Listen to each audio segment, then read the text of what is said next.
started.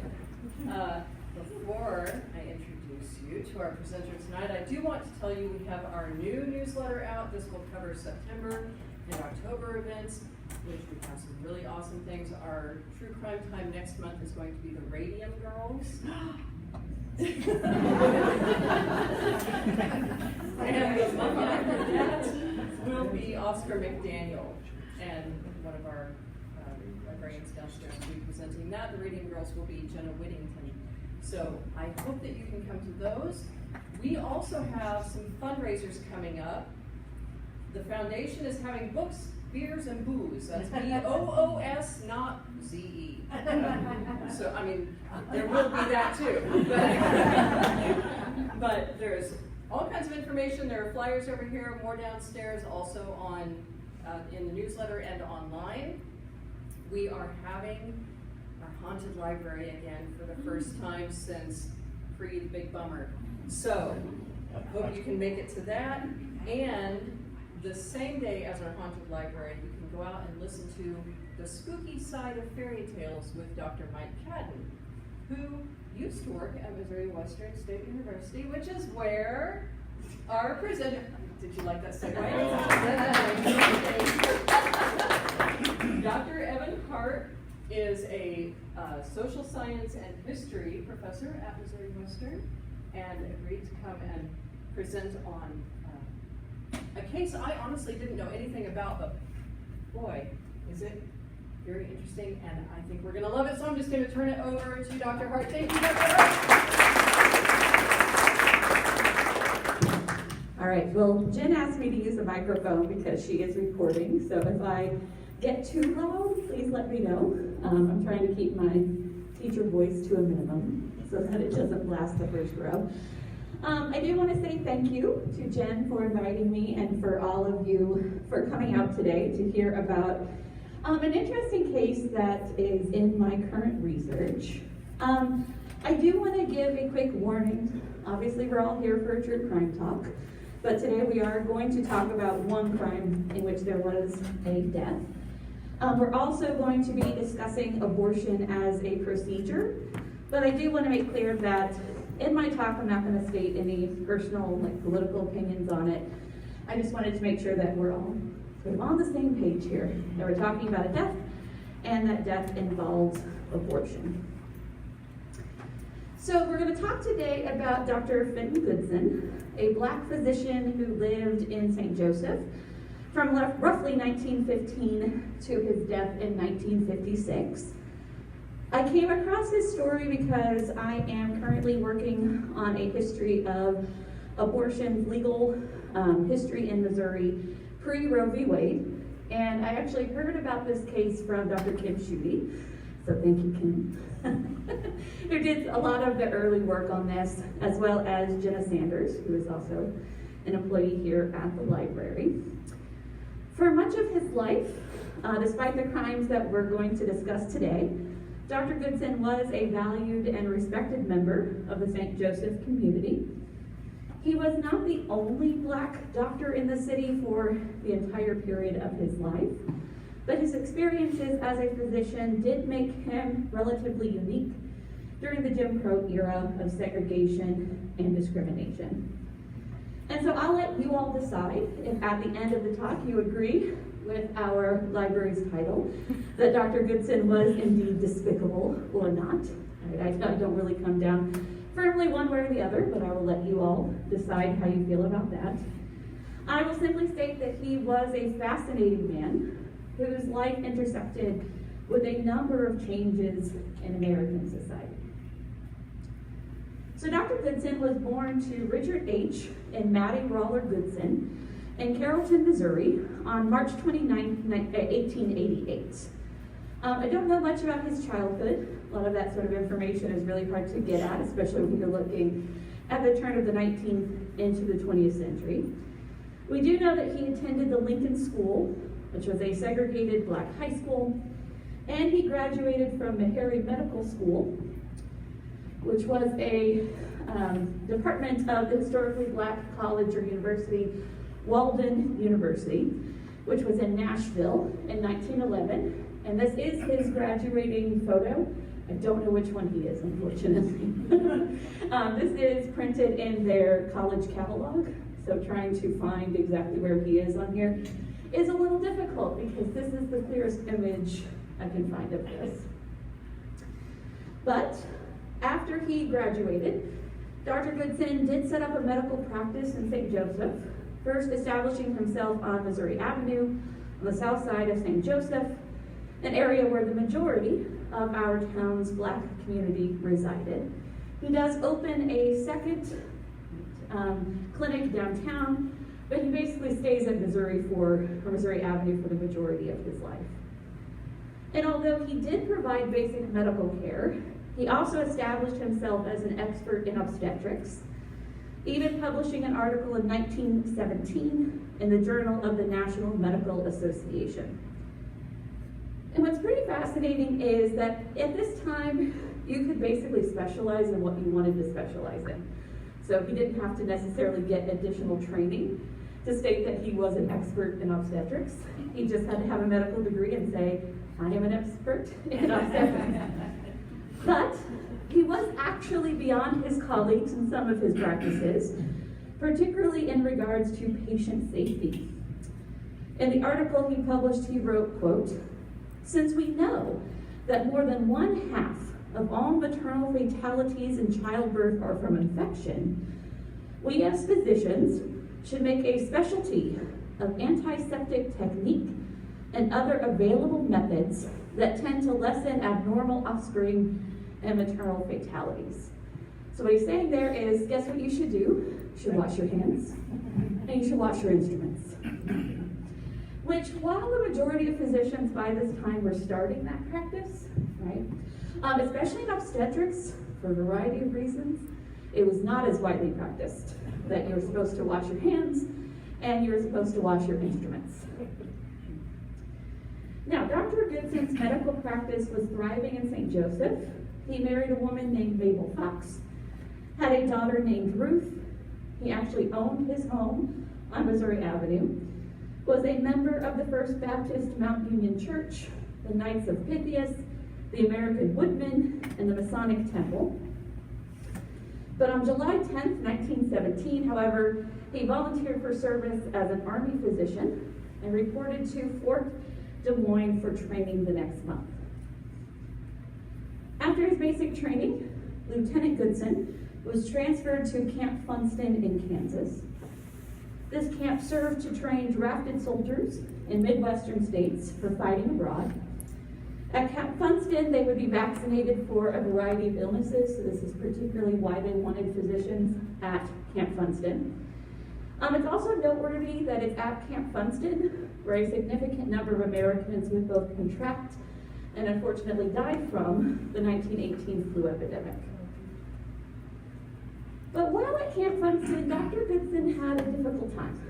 His superior officer, Captain H.H. Walker, wrote on May 1st, 1918, that Goodson was, quote, "slow to grasp, dull of comprehension, shows lack of initiative, and slow of action." We don't know how accurate that description was, right? I can't tell you, I can't, unfortunately, go back in time to figure out if this is an accurate description. But we do know that after 9 months of service, he was honorably discharged. Now, according to the Meharry Annual, which is basically like an annual statement of what their graduates were up to, they wrote, quote, "Owing to the scarcity of colored physicians at his hometown, he was asked to resign and return to his home to help in the threatened epidemic of Spanish flu." So essentially what Meharry was reporting was that he was asked to go home to basically ensure that especially the Black community of St. Joseph was dealing with the Spanish flu epidemic pretty well. Goodson then returns to his wife and daughter in his medical practice. We don't see him much in the records until the community learns of the death of a woman named Bernetta Coleman in 1920. On June 15, 1920, a 9-year-old named Phyllis Gordon was fishing with her father on Lake Contrary. While she's fishing, she looks out and she sees an object in the lake, And according to the court records, she immediately wanted to run into the lake to go see what the item was. But her father very wisely said no, because tragically, right, her father wades into the water and identifies it as a woman's body tied to a series of rails. At this point, remember, it's 1920, so he takes off running, leaves his daughter, takes off running to the home of W.T. Wheeler, a deputy U.S. Marshal, who then ran to the house of Dr. John Wisser, the acting coroner, who then called in officials to remove the body and take it to the local undertaker's home for examination. According to Dr. Wisser's report, the woman was fastened to what appeared to be a bed frame, and tragically, her head had been removed just above the shoulders. Signs of the body suggested that she had been in the water for a few days. I won't give you the graphic details there. And Dr. Wisser, however, was not confident of her race. The undertaker thought that she was white because he was looking at the bed of her fingernails. Dr. Wisser, however, thought that she may have been black, looking at the tone of her skin, which according to him had a more yellowish undertone. But identifying her, unfortunately, was tragically complex. Because of the state of her person, they couldn't use any kind of fingerprinting at the time.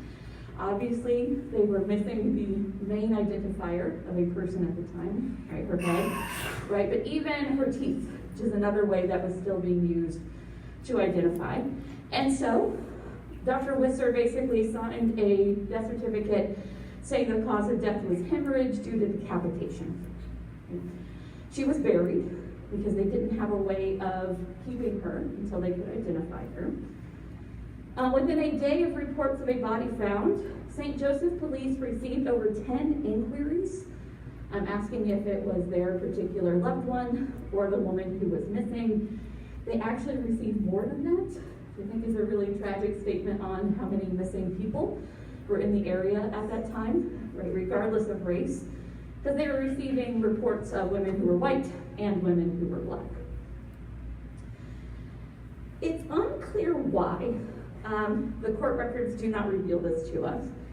But even before the body was identified, officials suspected Dr. Goodson of the woman's death. However, they needed the identification of the body and an official cause of death in order to charge him with murder. Approximately a week after the body was found, Dr. Wisser conducted a full autopsy on the then identified woman. He found that she had a scar on her hand, and that scar, which was in the shape of a moon, was the only identifying mark. He also discovered that her uterus was enlarged with no evidence of a fetus or placenta. What that means is that she had been pregnant pretty recently. However, he did not find sign of perforation, which meant that whatever happened, no one had perforated her uterus with any sort of tool. But he suggested that the lack of any kind of placenta suggested that she had undergone, quote, a criminal abortion, not a natural miscarriage. So what he's saying is, this is not a woman who had died tragically because of a miscarriage, but he assumed that she had passed away after receiving an illegal operation. So they had discovered a likely cause of death, which was what we call uterine atony. So what happens after you give birth or after any sort of procedure like that is your uterus is supposed to contract immediately, right? If it doesn't contract immediately, then you start hemorrhaging. And so the assumption was that this is what had happened. They had discovered, again, this likely cause of death, but not her identity. But luckily for the prosecution and her family, in October of 1920, a local hunter found a skull in the woods. The record becomes a bit hazy at this point, but eventually the woman was identified as Bernetta Coleman, a 26-year-old African-American woman who had separated from her abusive husband, had traveled from Iowa City to visit her family in St. Joseph. Her parents identified the scar on her hand, and her dentist in Iowa confirmed his dental work. At this point, Goodson had been arrested and charged with both first-degree murder and manslaughter. And I'll get into why that's interesting in a minute. The prosecution's theory was that Goodson had performed an abortion on the young woman, which was illegal at the time, that she had died as a result of the operation, and that he disposed of her remains in order to essentially evade the police. So they didn't really make any claims that he had done this for any other reason other than to basically, not have the cops find him for performing abortions illegally. So this does not offer a total explanation. He never says anything about why he may have done this or not done this. He actually never goes on the record about whether he did or did not, meet this woman. But it seems likely it was, to prevent identification. So the prosecution's case rested on a few points of testimony. Coleman had told her aunt that she was pregnant and was going to see a local doctor. And the assumption was that because she was a black woman, that she would see black physician Dr. Goodson. There was also testimony that a, quote, unknown woman had been seen recently in Goodson's office a few days before the body was found, that he recently bought a new bed frame. Remember that allegedly the rails that she was tied to appeared to be a bed frame, that a man fitting his rough description and vehicle, this time Goodson owned a Ford coupe, was seen on a bridge near the lake at night, days before Coleman's discovery. Now, the manslaughter charge made sense based on the prosecution's theory. Abortion was illegal in Missouri in 1920, except in circumstances where a physician deemed the operation necessary to save the life of the woman. The law stated that those convicted of the death of a woman during an abortion should be found, quote, guilty of manslaughter. Eventually, the first-degree murder charge was dropped because they couldn't charge you simultaneously with first-degree murder and manslaughter. So they did drop the first-degree murder charge. And Goodson's defense, which is very brief, rested on his good reputation. Now, that might not sound like a very good defense, but it was a common one for physicians who were arrested for performing abortions. Doctors rarely admitted to ever performing the operation, although they happened fairly frequently, and rested on their reputations to help provide a defense. Unfortunately for Goodson, he was convicted of manslaughter on June 8, 1921, and immediately Goodson's attorneys appealed his conviction. And what's particularly fascinating here is that he wins. The Missouri Supreme Court agreed to hear his appeal and released their ruling on June 11, 1923. According to the court, the evidence was, quote, insufficient to support the conviction of Goodson. The court noted that while it seemed apparent that Coleman died of blood loss, the prosecutor did not prove that an illegal and unnecessary abortion caused the blood loss. And what's pretty interesting here is, if you see that first point says cause of death, decapitation, or abortion, they basically say, well, you don't know which one happened. You don't know if she died because her head was removed or if the abortion. So we know that she died because of blood loss, but we don't know what's happening in regards to what caused it. And what's pretty fascinating is if you read the court documents, they don't mention at all the decapitation. They don't mention why he would have done it. They don't talk about it. He's not charged with desecration of remains, right? Their main focus is the issue of the abortion. They also went on to state that he could not be convicted of manslaughter because abortion was legal in Missouri under certain circumstances. Essentially, if an abortion was necessary to preserve the life of a woman, as deemed by a physician, it was legal. And what the Supreme Court argued was that the state had the burden to prove an abortion was not necessary. It was not the burden of the defense to prove that it was necessary. So basically they say, you didn't tell us that she was in good health, that she was doing great, and then she had this operation and passed away. All you've told us is that she suspected that she was pregnant, went to her aunt, and then they went to see Dr. Goodson. So the case was reversed. His conviction was reversed.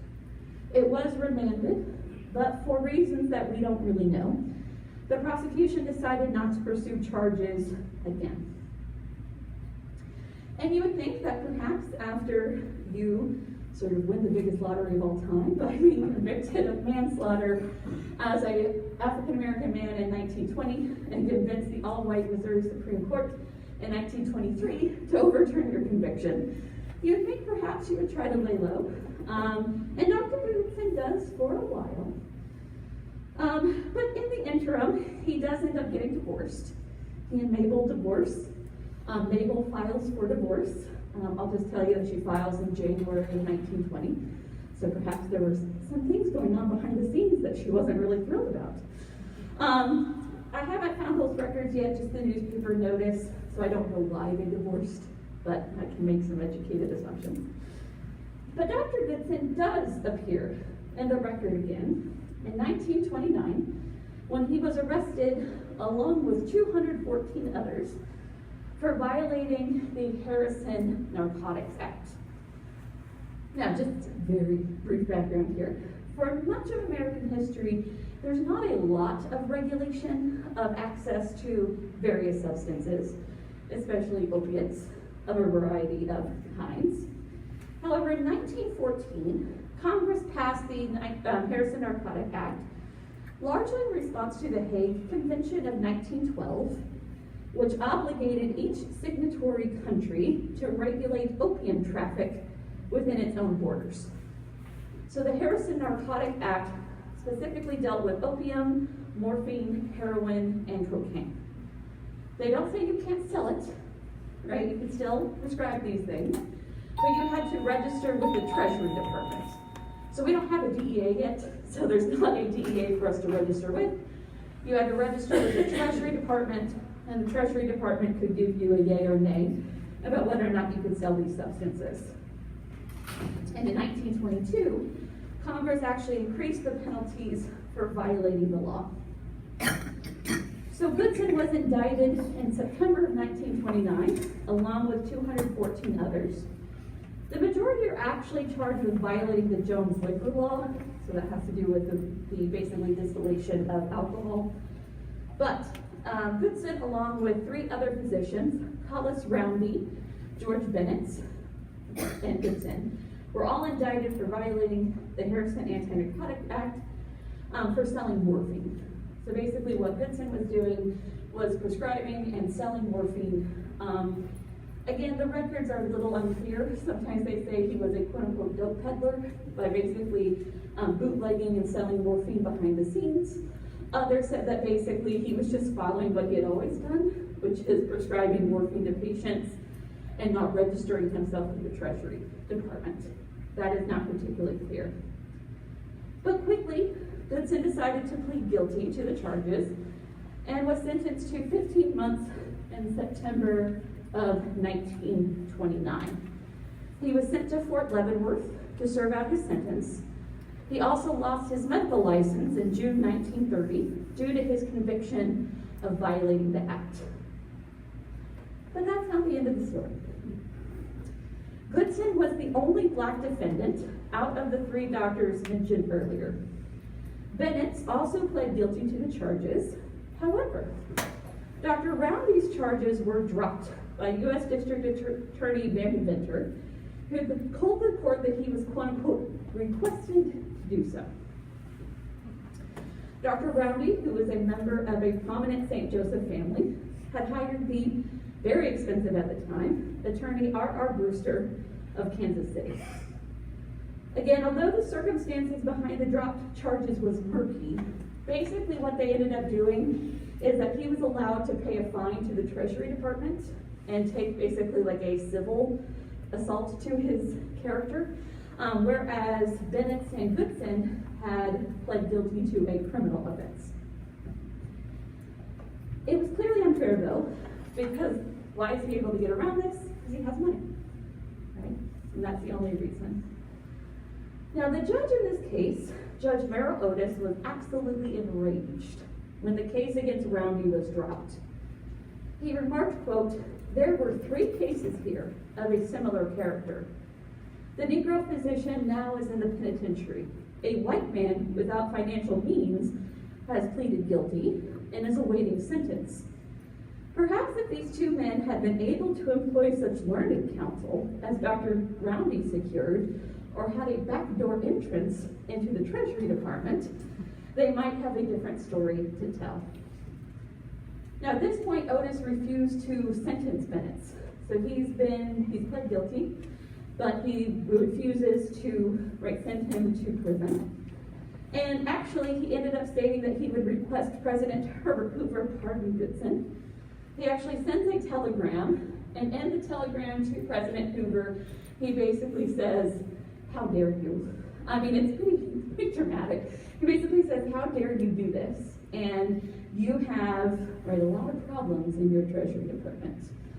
To which President Hoover said, "I don't care." Basically, Hoover doesn't respond to this telegram. And in fact, after Judge Otis receives, after he sends the telegram, he actually receives notice from the Attorney General himself that he better sentence Bennett now, or he was going to lose his law license. So, he does sentence Bennett to 15 months in the penitentiary, arguing that he needed to give him the same punishment that he had given Dr. Goodson. And early in 1930, actually, the parole board at Leavenworth recommended Goodson to be paroled. Now, unfortunately for Goodson, this kerfuffle with Roundy and Judge Otis and the Treasury Department ended up delaying his release. As you can see here, the newspaper is noting that he's just sort of stuck in prison, Nobody's letting him leave. Unfortunately, eventually the Attorney General's office rejects early parole, and Goodson remained in prison for his full 15-month sentence. Bennett served his full 15-month sentence, and Dr. Roundy paid his fine. Luckily for Goodson, though, the medical board agreed in May of 1931 that he had been punished enough by the state and reinstated his medical license. So he basically lost it for his duration of his prison sentence. Right? But when he got out, he was allowed to continue to practice. And fortunately for Goodson, his place as a prominent physician in St. Joseph continued. He pops up regularly in the local newspapers as a member of the Republican Party, serving as second vice president for the South Side's Board Committee to elect Wendell Willkie as president in 1940, which was an uphill battle, I'm sure. That same year, he was a delegate to the state Republican Party's convention to discuss Willkie's candidacy. He was also instrumental in the Republican Party's discussion of black members of the St. Joseph City Committee, which is that article there on the left, makes it sound much more dramatic than it was. They were debating about who to send to the city committee, and basically Dr. Goodson had a preferred candidate, another person had a preferred candidate, and the newspaper decided that that was a clash in convention oratory. Now that same year, he was also heavily involved in the city's campaign to prevent the spread of tuberculosis and to encourage, I forgot that particular, is it? Oh, there it is, okay, sorry, I'm looking ahead. Basically, he was in the south side of St. Joseph helping to encourage early testing for tuberculosis, common sense public health measures to help prevent the spread of tuberculosis. His name regularly pops up in the press because he often cared for accident victims, so folks who got into car accidents in particular.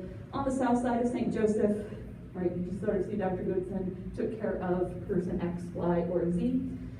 He often served as an executor of a few different wills of community members. He even married, divorced, and married once again. His second wife, Anne, filed for divorce in 1946, winning the action and the reinstatement of her maiden name. And though I can't find the details yet, he was married to another Mabel, right? So it was Mabel F, and now it's Mabel J. And again, this could be an issue of the records, I'm not 100% sure, but he may have been married to a second Mabel. But his interactions with the criminal justice system were still not over. Because in 1952, he was once again arrested. The crime? Providing an illegal abortion. In this case, however, the woman did not die. However, she was in the hospital for a 2-week period, suffering from complications from the procedure. Dr. Goodson was arrested and charged $500, which he promptly paid. Unfortunately for Dr. Goodson, however, the licensing boards were much harsher for doctors performing abortions in the 1950s than they were in the 1920s, and they revoked his license. It appears that Goodson did appeal the decision, but did not push it once the medical board upheld their decision. He decided to retire. And for the next 3 years, Goodson continues to appear in the records. He donates money to charity, including the Southside fire units. He added a retaining wall to his home. They're kind of things when you start reading the newspaper, you just find random little asides about how he spent $100 to build himself a retaining wall. He rented out his former medical office space to a local attorney. What's really interesting here, though, is that all the newspapers still refer to him as Dr. Goodson. So it was common practice at the time that if a person lost their medical license, obviously they still have the degree, so you can still call them doctor. But oftentimes folks who lost their medical license, the newspaper would refer to them as the former doctor or Mr., but in this case they do not. They continue to call him doctor. This could perhaps be a sign that the community wasn't fully on board with the decision for him to lose his medical license. I don't know. But we do know that they continue to call him Dr. Goodson. Goodson passed away on April 1st, 1956, aged 68. His death was noted in the paper, with the Gazette noting his veteran status, his membership in Roy Curd Post number 51 American Legion, the Keystone Lodge, and the First Baptist Union Church. His wife, Mabel J., and his daughter Ruth survived him, and he's buried at Ashland Cemetery. So what's absolutely true is that Goodson committed crimes.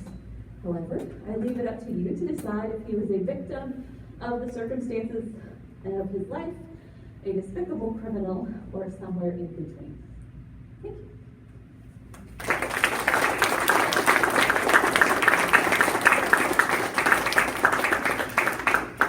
So I think we have time for questions, if anyone has questions.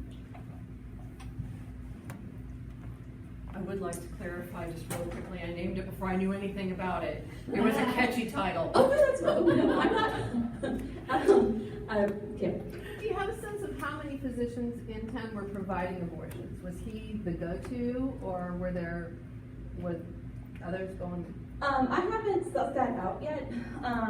So I'm kind of, right now I'm sort of looking at the history of it on like a state level, and especially like what the state Supreme Court is doing. You know, one of the things where if you do a lot of history of abortion work, what this tells us is that he's convicted twice.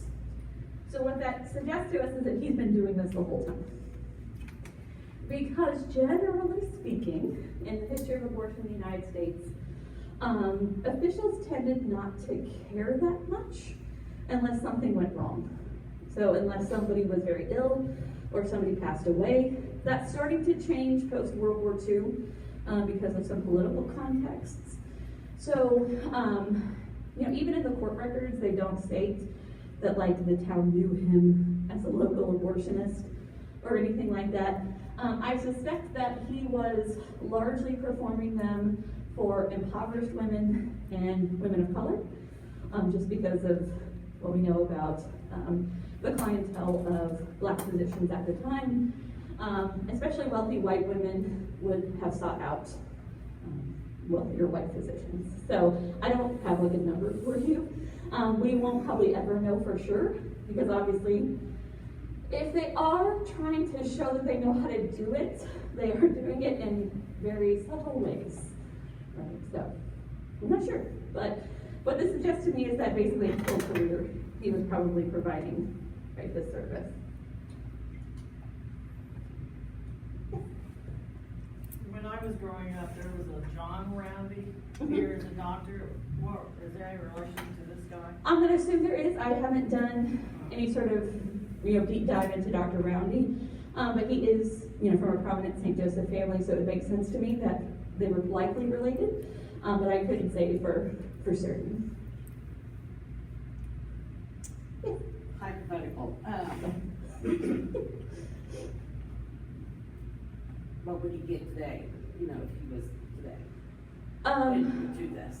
So, I'd have to look at the statute now. Yeah, I don't know off the top of my head what the punishment is now. If she died, we don't quite have the same distinction in the law that they did at this period. We do have an emergency clause. But what's pretty fascinating is the laws in the 1920s just say necessary most of the time. So if a doctor said, I said it was necessary, then the courts usually said, good enough for us. By the time we're getting into the 1950s, the courts are like, that's not good enough for us, right? You really need to show that it was absolutely medically necessary. Again, I'd have to look at the law as it was passed after, now that it's come into effect after the Dobbs decision, but you could lose your medical license for sure, jail time likely, and probably a fine, but again, I'd have to look. In 1958, my mother and I moved to St. Joseph, Oh. Missouri, and we were members of First Baptist Mount Union Church. Uh-huh. I do believe he remarried his first wife and mother of his Oh, daughter. so they remarried? His daughter Ruth. Interesting, because, Yeah. and the only reason I was saying it may have been a third is just because it goes from Mabel F to Mabel J, but that could have been that she. Mabel F. Fox was her baby, I think her maiden. Right, so I wonder if she married a second time? I don't think she was. I'm not sure. She was Yeah. a very nice, lovely little Oh. lady with purple hair. White hair with a little purple highlights and everything. Just a true lady. And my mother really loved her, and we used to pick her up for church and this type of thing, and drop her off. And we're very friendly with her. Also, her daughter was living there at the house. And this was a palatial house, and that was the nicest house I'd ever seen. I'd come here from Oklahoma, and not that there weren't nice houses in Oklahoma, but this big 4-bedroom, 2-bath, brick home, and the only one on the corner of Missouri up there, it was like, man. Now I think this is living, But at any rate, and we spent several Christmases there with Mrs. Goodson and Ruth during those first years. Well, no, that's really good to know, because, of course, historians like to gossip about people, so I'm in the archive. I'm in the archive going like, did he marry another Mabel? No, it's the same thing. Well, that makes me feel a little bit better, that he wasn't just finding Mabels. Yes, 100%. But I do know that he was married to a woman named Anna. Yes. But that's so fascinating. Thank you for that. Yes. Are you researching this for an academic paper or Yeah. for a book or? Well, so it came up largely because of, I'm interested in how, the Missouri Supreme Court's dealing with abortion cases, the changes that Missouri makes to its abortion laws, all pre-1973. So this is one of those things where I don't know if this individually will become a paper or not, but his story will definitely appear, right, in some of that work.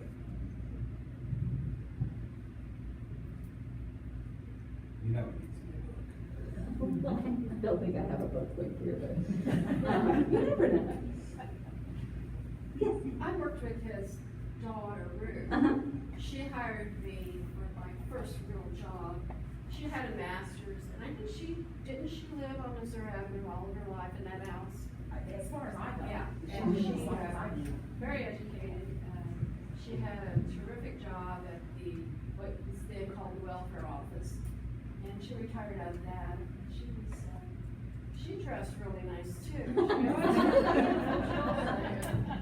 Well, and I think that's noteworthy, right? That his widow and, his family had means even after he passed away, and that he is regularly still donating money, and not small sums of money, in the 1940s the 1950s to charities, etc. So, he passed away with a level of means that wasn't super common. Right?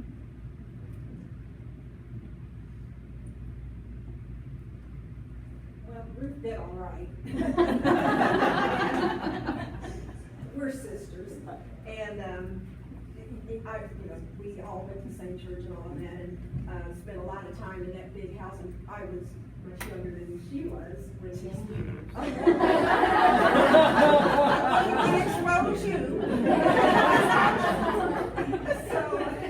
but now you've exposed me. Anyway, because y'all did the math, right? But she looked exactly like him, first of all. She looked like him.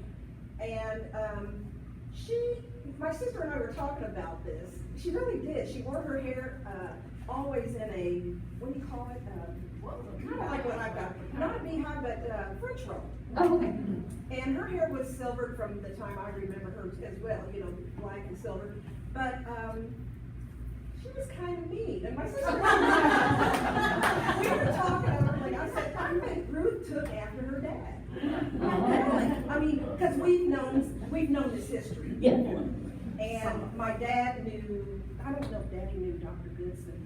He knew him very well. Okay, I'm not going to say what he said. Oh, no, please. Tell us. So remember how we said historians are gossips? Go ahead.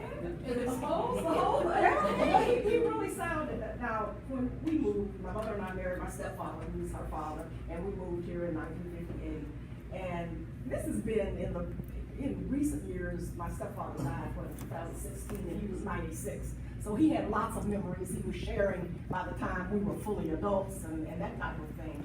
But Mrs. Goodson, like I said, a beautiful, demure, lovely lady.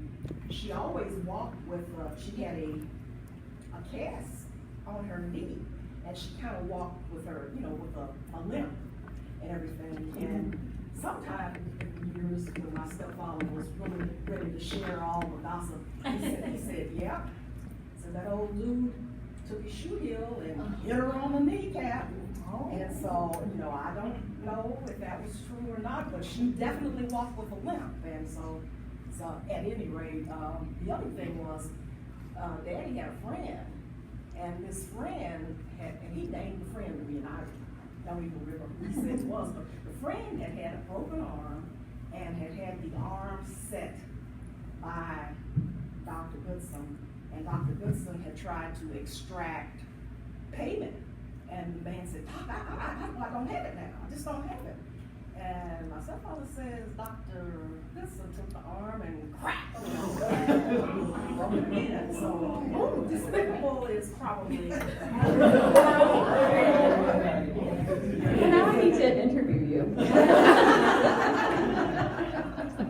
And add in these anecdotes. He didn't have a problem with dismembering it. And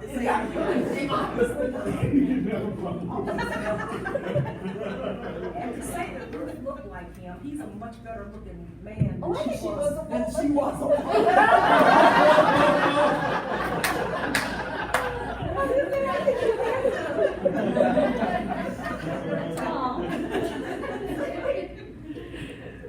Can I just ask the one question about why wasn't he so smart? I mean, he's obviously intelligent and all this, to to realize that the corpse he's tying to his bed frame is wood and float. No, it's metal frame. They were iron? There was, it was a metal frame. Okay. and it was barbed wire, I think, he had her tied on. Yeah, well, and what's interesting is that, like, if you read what the newspapers are saying and then you read the actual court documents, the newspaper is like, the newspaper says, for example, that, okay, I'm sorry, this is getting into some more disturbing details. But they had to remove her uterus as evidence, right, because they had to inter her once again. And according to the newspaper, they had removed her hand with the scar. They did not. They had not removed her hand. And then according to the newspaper, at one point, they're like, lost. Right, uterus. Well, actually it says woman hand lost. And according to the court documents, that did not happen. That it was enough that unfortunately, her mother and her aunt had come and had seen her hand and had said, this is the scar that, our daughter had. And I think what makes me particularly sad is I know nothing about her dad. Nothing. All I know is a little bit from her aunt, who testified in court, who basically was like, yeah, she, was in a family way. Her husband was abusive and she wanted to get out. And so she was desperate. And this was her way of not being tied to this guy for the rest of her life. But I don't know what she looked like. I don't have any information about her, which makes me sad because I can give this whole talk about him, but I can't tell you almost anything about her dad. Well, Ruth never had any children, so you don't even have, that line just died. Yeah. It's kind of sad too. Yeah. She didn't need any though, she was me. She was my godmother. Oh. So, and we So much spent, tea. we spent lots of time, holidays, there's a family picture of us sitting in her yard, back in 62 or 3 or something, and, she wasn't a very nice person. And we were talking about this, how, she had the means to take care of us if something happened to our parents, but we would not have gotten the love and care and the warm and fuzzy from her, because she was just not that kind of person. Well, I'm sure growing up with him as a dad was probably not the treat of a lifetime. She liked to play poker and drink with her male friends, so she liked to party. Yeah. Well, now I want to go drink with you ladies. That's why she was such good friends with our dad. I'm sorry, did you have a? I was gonna ask, at the trial, did he, for the decapitated woman, Yeah. did he actually say he was innocent? No. Well, he pleads not guilty. He does not testify, which was super common, right? Because what they're gonna ask you is, did you perform an abortion? And if you say, no, but you did, now you're guilty of 2 crimes. So he doesn't testify at his own trial. Trial will take 2 days, it's not a particularly lengthy trial. And again, the only testimony is Dr. Goodson's a good man, Dr. Goodson has a good reputation, Dr. Goodson delivered X number of babies safely, that sort of thing. So, no, he doesn't ever come right out and say, I don't know her. But he hints at that, like the testimony hints at he didn't know her. And essentially, the testimony that there was an unidentified woman was a young boy who would basically help take out his laundry. And he said that he walked into the office and he saw a young woman he didn't know, and they were like, well, do you know all of Dr. Goodson's patients? And he goes, well, no. Which, of course, made me chuckle, but I don't think that there's a lot of discussion that he did not give us. I think it's pretty much accepted that he did. And again, from what I could gather, I think all the more salacious elements that happened after the removal of the head, that's just to evade capture. I don't think there was anything else behind it. I have a question. Yeah. Didn't he serve time? I've read something, I discovered this probably, how many years ago? About 10 years ago, on Ancestry.com, is where I do a lot of my sleuthing. Yeah. And so I first discovered this part of it, but I had read something that said he did serve 4 years for the abortion. He's in jail while it's undergoing the appeals process. But it wasn't 4 years? Well, because you also remember too, so the Supreme Court, he's convicted in I can't remember now, 21. He is, they reverse and remand in 23, but the wheels of justice don't move super fast. So just because they have reversed the decision doesn't mean that like you get out that day. So he does serve time, right? But again, what's interesting is he never loses his medical license for that, right? So yeah, he did serve time while he was waiting his appeal. Which again, if there had been slightly different circumstances, he may have been able to stay out of prison while he waited for that to happen. But in this instance, no, they took him to jail pretty quickly. Who provided the character testimony at his trial? A number of white physicians in town, and I would have to look at their names again. And some black community members who just talked about his relationship to the community, talking about how much money he donated, right, that sort of thing. As if, you donate money to the firehouse, and that means that you aren't also doing other nefarious things. But yeah, so it's other doctors and some community members. I think there's like 5 or 6 witnesses total.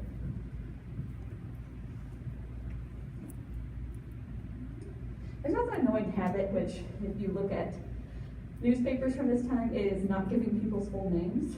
So sometimes it's you trying to like dig in, you're like, wait, or getting their names wrong. So it's like C.I. Roundy, or C.R. Roundy, or C.W. Roundy. So finally I had to go hunt down and say, what is his first name? And it was Collis. So he was going with that. All right, well, there are no other questions. Thank you so much for coming.